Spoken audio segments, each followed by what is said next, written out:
O capítulo já começa com uma cena nada agradável. E junto vinha-se uma narração. O vento te carrega em seus ombros fortes, te levanta no grande e livre céu, bem acima do inferno na terra. Foda-se eles lá embaixo. Fodam-se todos. Foda-se os fracos, os idiotas e inúteis. Foda-se o mal e a doença. Fodam-se todos por serem assustadores e enjoarem você, por fazer você querer machucá-los. Foda-se até o último deles. Todos merecem morrer. Seu pai merecia isso, por estourar uma veia no cérebro em uma luta e te infectar com esta doença estranha. Seu ex merecia isso, por ter aquela relação ruim ao medicamento que você conseguiu para ajudá-lo com suas necessidades especiais. Os detidos mereciam isso, porque eram a porra do inimigo. E de qualquer jeito, quem aceitaria essa merda de trabalho se não pudesse torturar? E seu cliente inútil merecia aquilo, por estar lá quando você mais precisava dele e te fazer sentir enjoada e sujar novamente. Ei, presa aqui na porra de um mês e você não mencionou isso? A cena corta para Steve e o velho cachaceiro. Ele dizia que o que ela segurava em mãos ele havia comprado depois do 11 de setembro, mas nunca tinha coragem para usá-lo. Aparentemente era um paraquedas. E ele falava que... Ei, eu acho que isso aí não aguenta 2 pessoas não, hein? Mas então, por que precisaríamos de 2? Pensou Steve naquele momento. Momentos depois, Steve dizia que a vigilância era como um jogo. E, vigiando toda aquela merda que estava acontecendo no mundo, era um bom tempo de matar o tempo. Pelo visto, não só vigiar, né? Enfim, ela vigiava os Crossed fazendo sua festa enquanto a narração continua. Talvez essa mulher não te lembrasse de sua mãe antes dela morrer de câncer, ou se esses nojentos parassem de foder ela mesmo morta. Só de zoeira, ela tirava nos Crossed. Ela subia em cima do velho cachaceiro e o monólogo dela continuava. Mas algumas vezes, o golpe se volta contra você, te deixa vazia, como um buraco que precisa encher com todo tipo de sujeira e lixo que estiver à mão. E na manhã que acorda com o coração doente, a segurança está fatalmente comprometida. Então não tem nada a fazer, além de deixar o cara e rezar que tenha pago por um bom paraquedas. O bizarro sonho / flashback chegava ao fim, e estamos no presente.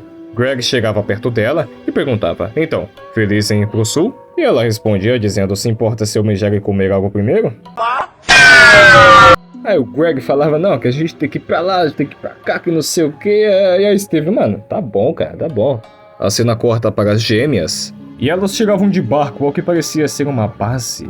Através do binóculo, Ashley ficava em dúvida se o que ela via era um forte ou uma prisão. Elas ficavam pensando se iam entrar ou não, e a Ashley sendo alvejada por mosquitos.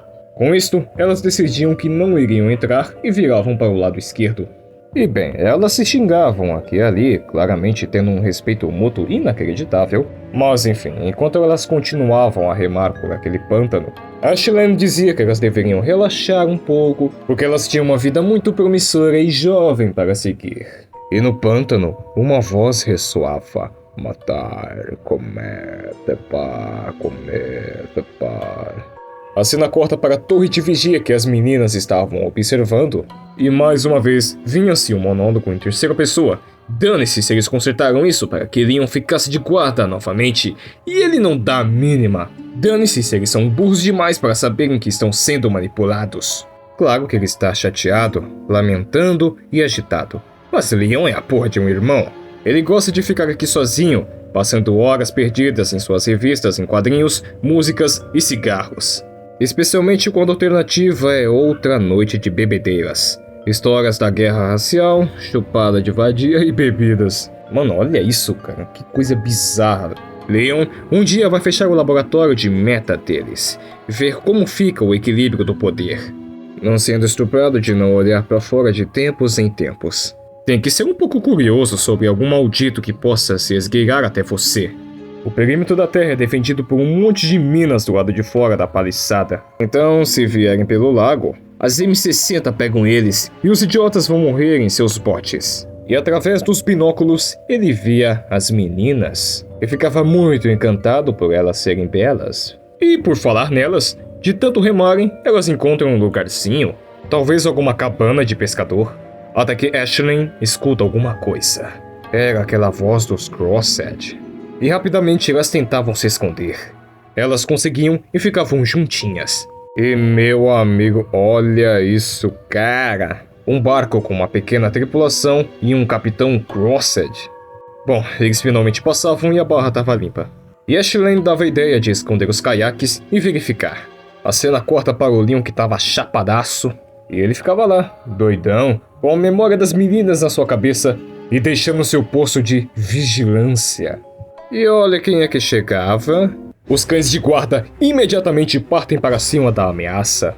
Inclusive o melhor cão de seu pai, Janice. Os cães eram os primeiros a atacarem os Crossed, enquanto eles chegavam com tudo. E ele finalmente se dava conta da merda que estava acontecendo. E ele agia, mas muito em cima da hora. Ele conseguia bater alguns Crossed, enquanto os cães lutavam até o fim.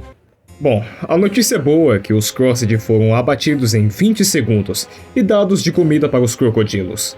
A notícia ruim é que o melhor e o mais amado cão de seu pai foi de vala, e ele sabia que estava ferrado. E depois de todo aquele ocorrido, ele tomava um espanco do seu pai, mas tomava um espanco bonito mesmo, viu? Porra! E aí, era deixado de castigo. Dentro da latrina com todas as suas coisas. Depois do espanco do Leon, a cena corta para as irmãs novamente. Ashley perguntava para sua irmã se mesmo com todo o seu conhecimento, elas poderiam de fato sobreviver naquele lugar. Ashley dizia, fica suave aí, meu.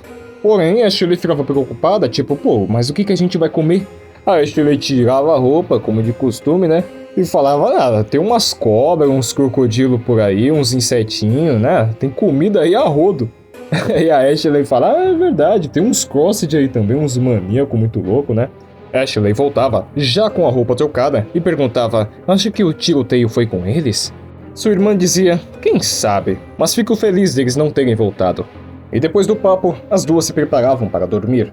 E aí elas ficavam bem juntinhas, mas aí a Ashley dizia que precisava mencionar uma coisinha, que o chibio da Ashley tava fedendo que sua porra.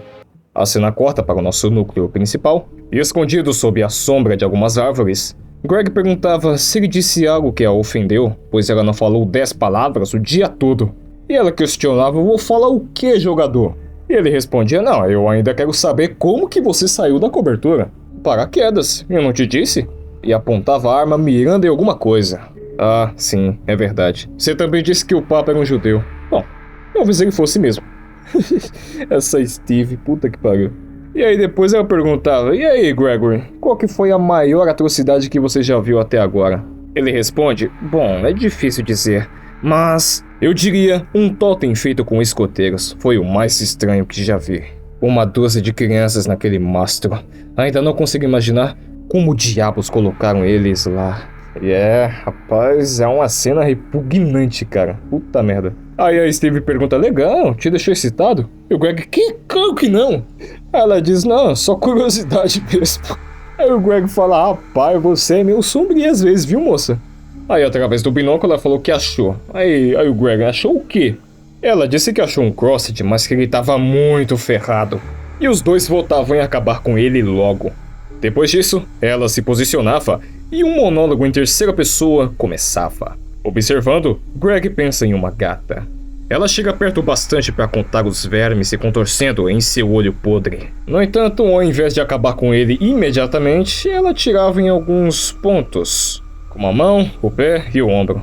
E aí, depois de vê-lo se contorcer e se divertir com isso, ela finalmente o finaliza. E aí, depois disso, ela dizia pro Greg que se sentia uns 1000% bem e jogava uma água no corpo.